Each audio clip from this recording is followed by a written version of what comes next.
పరలోకమందు ఎక్కువ సంతోషము కలుగును. ఏ స్త్రీకైనను 10 వెండి నాణెములు ఉండగా వాటిలో ఒకటి పోగొట్టుకుంటే ఆమె ఇల్లు ఊడ్చి దీపం వెలిగించి అది దొరకు వరకు దాన్ని జాగ్రత్తగా వెతుకును కదా. అది దొరికినప్పుడు తన చెలికత్తెలను స్నేహితులను పిలిచి నాతో కూడా సంతోషించుడి, పోగొట్టుకున్న నాణెము దొరుకునని వారితో చెప్పును కదా. అటువలే మారు మనసు పొంది ఒక పాప విషయమే పరలోకమందు సంతోషము కలిగినని మీతో చెప్పుచున్నాను నేను. మరియు ఆయన ఇట్లా నేను ఒక మనుషునికి 2 కుమారులు ఉండేవి. వారిలో చిన్న కుమారుడు తండ్రి ఆస్తిలో నాకు వచ్చి భాగం ఇమ్మని తండ్రిని అడగగా అతడు వారి ఆస్తిని పంచిపెట్టాను.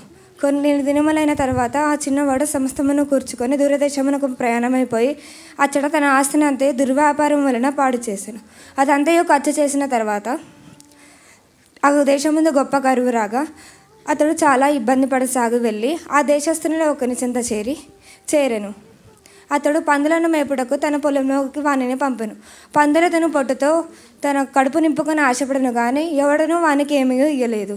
అయితే వానికి బుద్ధి వచ్చినప్పుడు వాడు నా తండ్రి ఇంట ఎంతోమంది కూలి వాళ్ళకు అన్నం సమృద్ధిగా ఉన్నది, ఇక్కడ నేనైతే ఆకలికి చచ్చిపోచున్నాను. నేను లేచి నా తండ్రి ఇంటికి వెళ్ళి, తండ్రి, నేను పరలోకమునకు విరోధముగాను నీ ఎదుట పాపము చేసి తిని ఇక మీదట నీ కుమారుడను అనిపించుకుంటకు నేను యోగ్యుడను కాను, నన్ను నీ కూలివారిలో ఒకరిగా పెట్టుకొనమని నా తండ్రి చెప్పుతున్నాను అనుకుని తండ్రి వద్దకు వచ్చాను. వాడు ఇంకనూ దూరముగా ఉన్నప్పుడు తండ్రి వానిని చూసుకెను, తప్పిపోయి దొరికినని వారితో చెప్పాను. అంతటా వారు సంతోషపడి సాగిరి. మనము సంతోషించి ఆనందించడం యుక్తమే. ఈ నీ తమ్ముడు చనిపోయి